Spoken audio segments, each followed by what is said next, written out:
Muito bem, gente. Hoje a nossa aula é sobre agravo interno, né? Então, é um recurso bastante singelo, bastante fácil de entender. Até agora vocês viram com apelação, agravo de instrumento, esse daqui é bem tranquilo. Por quê?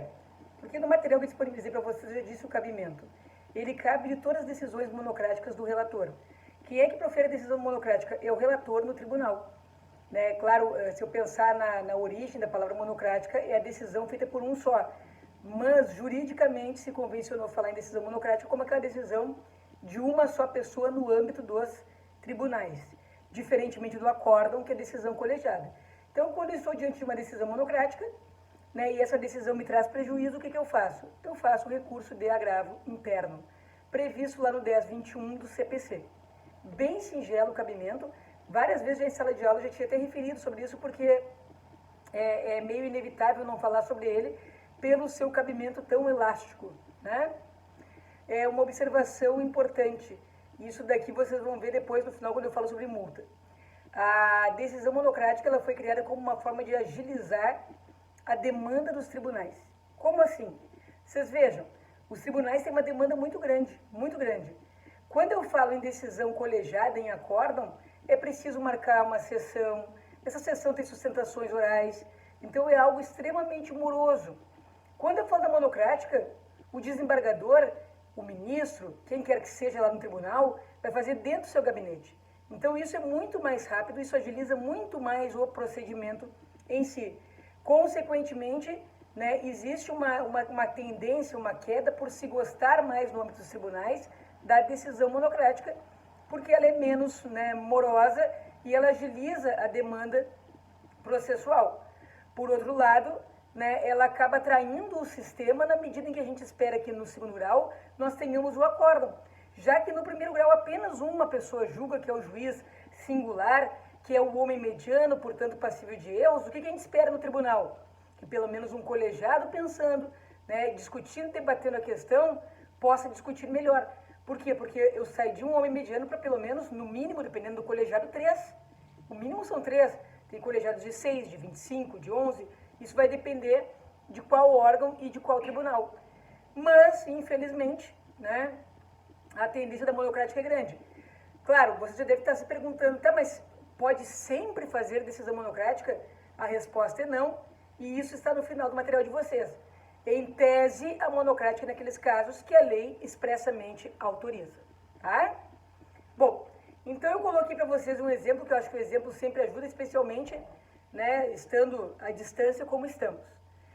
Se a parte apela, ó, e o relator do tribunal julga a apelação monocraticamente, eu apelei, o relator disse assim, ó, esse caso aqui é um caso que a lei autoriza que eu julgue monocrático, ele julga sozinho, no âmbito do seu gabinete.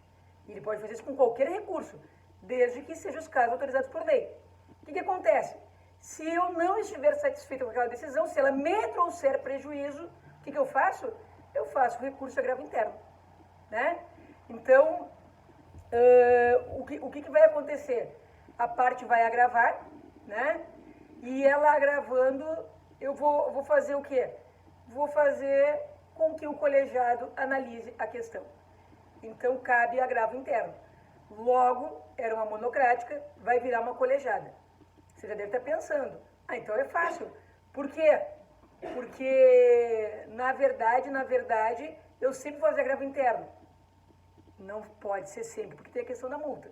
Mas, em tese, eles incentivam isso. Agora, e se a parte apela e o relator entende que a decisão deve ser colegiada? Aí vai marcar sessão de julgamento, tudo mais, né? Aí é um outro procedimento bem mais moroso. Bom, procedimento é muito importante sempre que vocês entendam como funciona, né, o procedimento recursal para poder visualizar melhor.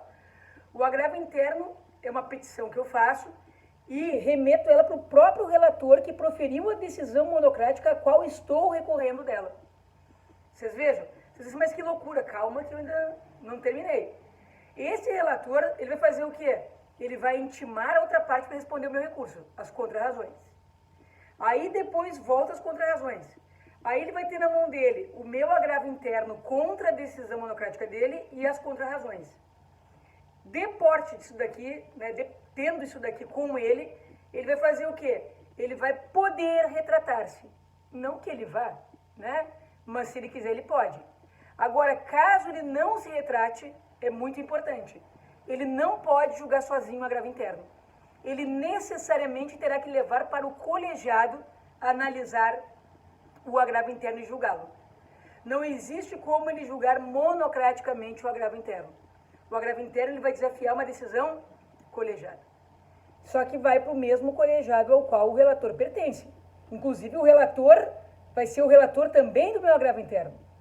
Aí vocês me dirão, então nós vamos começar perdendo por um voto já, porque ele vai manter a decisão dele. Não necessariamente, mas tem grande chance sim. É bem complicado esse negócio de agravo interno. Então, vai para o colegiado do próprio relator, inclusive ele participa do julgamento do agravo interno. O que eu falei para vocês? Qual é que é a tendência? A pessoa julga monocrático, o que eu faço? Não estou feliz, faço agravo interno. Se vocês olharem, seria muito fácil assim. Toda vez que se julga monocrático, o advogado vai lá e faz o quê? Faz agravo interno. Pronto. Até porque o agravo interno nem pago é. Né? Mas aí eles criaram, lá no 1021, né? No parágrafo 4º e 5º, eles criaram a multa. Então vocês vejam, eles dizem o quê? Aí tem requisitos.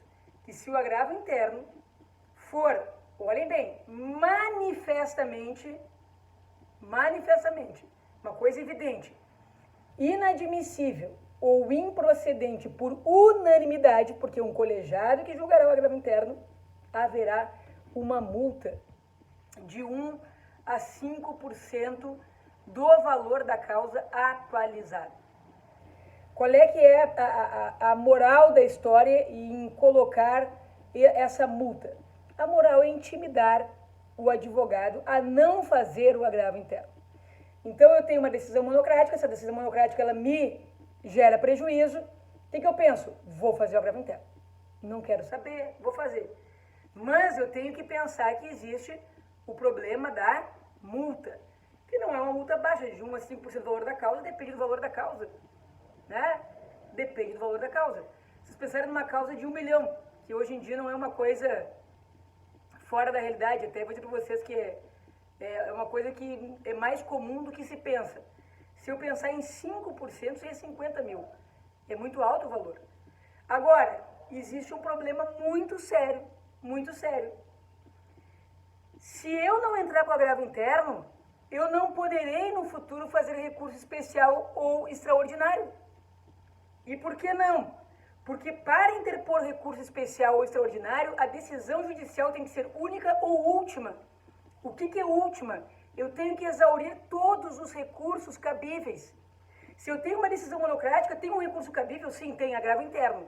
Se eu não interpuser o agravo interno, a decisão não vai ser última porque ainda cabia um recurso. Consequentemente, quando chegar lá no meu recurso especial, né, e ou extraordinário, se eu não usei o agravo interno, eles serão inadmitidos por falta de um requisito específico de admissibilidade. Vocês nunca vão conseguir interpor um recurso especial ou extraordinário se a decisão judicial objeto daquele especial ou extraordinário ela não for única, que é quando não é passível de outro recurso, a não ser o próprio especial extraordinário, ou última. Então, eu tenho, por exemplo, naquela minha apelação que eu coloquei como exemplo para vocês, eu tenho uma decisão monocrática. Se eu não fizer o agravo interno, ela não será última, porque eu não terei exaurido os recursos cabíveis. Consequentemente, eu já estou gerando a inadmissão do meu especial extraordinário. Então, é importante que quando se faz um agravo interno, se coloque já preliminarmente, né, não se está recorrendo, né, de forma infundada, de forma, né, a querer adiar o feito, de querer protelar. Está se recorrendo para cumprir um requisito constitucional de admissão do recurso especial e do recurso extraordinário. É bom alertar isso preliminarmente para evitar a maldita multa. Quer dizer, parece que a pessoa que fez a Constituição não dialogou com a pessoa que fez o CPC, mas a pessoa que fez o CPC, 2015, esse CPC vigência 2016, ela já sabia o que dizia na Constituição e manteve aquela multa do anterior CPC, para continuar intimidando o advogado. Só que o advogado não pode se deixar intimidar, por quê? Porque se ele quiser no futuro fazer um especial extraordinário, ele vai ter que partir para a via do agravo interno, sob pena de inadmissão dos recursos constitucionais. Então, é uma situação realmente lamentável. Mas é importante sempre fazer essa ressalva no agravo interno, não que isso vai livrar a multa, mas pode ajudar no convencimento. E a última parte dessa aula é a parte que vocês, quando eu estou presencialmente pelo menos, as pessoas mais me perguntam, e o relator pode sempre decidir monocraticamente? E a resposta é não. O relator só pode decidir monocraticamente das hipóteses 9 e 32 do CPC. Tirando isso, ele é obrigado a levar para o colegiado para que dali se tenha o quê? Um acórdão. É isso, é simples. Então, o que diz o 932? Que hipóteses são essas? Primeiro, vocês têm que pensar que o relator, isso eu cheguei a explicar em sala de aula, ele é o sujeito que comanda o processo, ele que decide se vai se produzir alguma prova, se tem que descer para diligência, se, por exemplo, tem um acordo no tribunal, quem é que vai homologar esse acordo? O relator. Então, dessas decisões do relator que converte em diligência, que manda produzir uma prova, né? Essas decisões monocráticas do relator, elas são objeto de agravo interno. Quando a gente pede uma tutela de urgência, uma tutela provisória em recursos, eu peço um efeito suspensivo no agravo de instrumento. O relator decide isso monocraticamente, porque é uma coisa urgente. Essa decisão cabe agravo interno. Quando o relator inadmite o meu recurso, ele inadmitiu. Intempestivo, por exemplo, o que eu faço? É uma monocrática, agravo interno, porque ele faz o exame de admissão monocraticamente. Ou quando ele diz, olha, esse recurso aqui está prejudicado, ele perdeu o objeto, é uma monocrática, cabe agravo interno. Ou quando ele diz que o recurso não impugna, né, fundamentadamente, é uma monocrática que leva à inadmissão. Então, nessas decisões todas, ele pode fazer sozinho, porque ele que faz a admissão de recurso, ele que decide tutela de urgência e recurso, ele que conduz o processo. E de todas essas monocráticas, cabe o quê? Agravo interno. Agora, o momento que mais perturba a gente sobre a decisão monocrática não é esse momento que ele defere ou indefere produção de provas, não é esse momento que ele defere ou indefere tutela de urgência e recurso. É quando ele julga sozinho o mérito do recurso, porque a gente espera que o mérito de um recurso seja decidido pelo colegiado. Aí vocês me dirão, mas ele pode julgar o mérito sozinho? Está aí, ó, inciso 4, inciso 5. Naturalmente que são hipóteses, né, bem restritas, mas é mérito. Então, o inciso 4 diz assim, ó, que o relator pode negar provimento a recurso. O que é negar provimento a recurso? É desprover o recurso, é improver o recurso. É julgar que o recurso perdeu no mérito. Quando é que ele pode? Ele pode julgar que o meu recurso é improvido.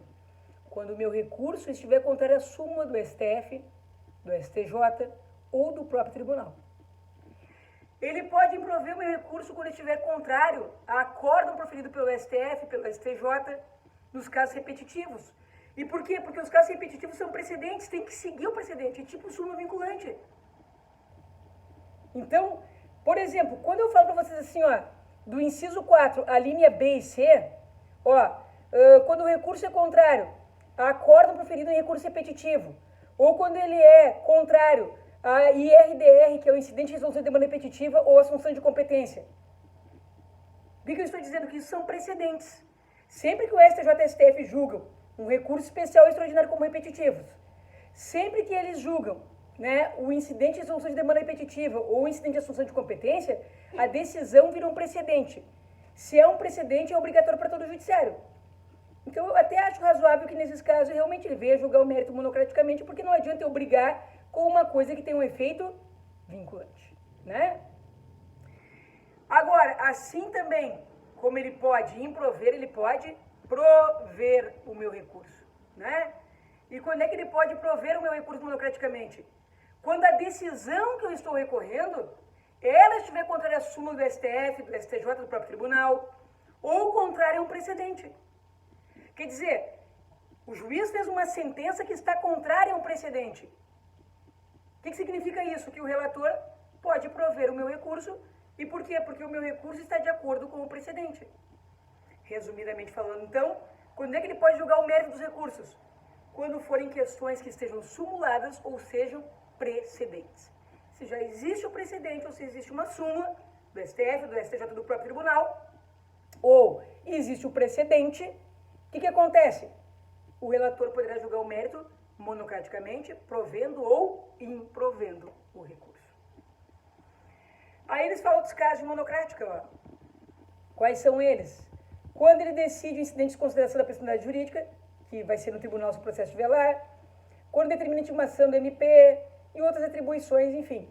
Então, nesse poder monocrático do relator, né, de decidir monocraticamente, isso não é liberado. Mérito, por exemplo, vocês já sabem, ele só pode julgar o mérito de um recurso quando houver súmula do STF, STJ do próprio tribunal, ou quando for precedente. É isso. E das decisões monocráticas cabe o agravo interno, que é julgado pelo colegiado. Então, é uma matéria muito singela, né? É uma matéria bem boa, bem simples, mas muito útil e que vocês vão usar muito na prática. Por quê? Porque o pessoal cada dia mais usa a decisão, né, monocrática. Espero que tenham entendido e já sabem que em caso de dúvidas, né, eu estou disponível em todos aqueles canais de comunicação que eu já falei para vocês algumas vezes, já estou até cansada de ser tão repetitivo. Mais uma vez, cuidem-se, obrigada.